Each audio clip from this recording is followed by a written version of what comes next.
La segnalazione era venuta da più parti, anche stamattina abbiamo ricevuto telefonate, riguardava Ama Music Festival a Romano De Zelino, ospitato nel parco di Villa Cacornaro, dove trova collocazione anche la casa di riposo San Pio X.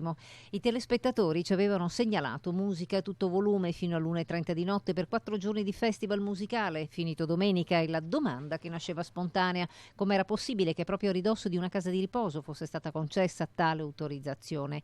Ebbene, dopo il sindaco, oggi abbiamo avvicinato anche il direttore della casa di riposo. La distribuzione degli spazi e il palco, così come è stato messo, è stato proprio messo per fare in modo che gli ospiti non risentissero di alcuna confusione, tant'è che io personalmente sono stato presente tutti e 4 i giorni della manifestazione, sono andato costantemente all'interno dei reparti e vi assicuro che non c'era minimamente musica. Abbiamo avvicinato il familiare di un ospite della casa di riposo per avere un suo parere.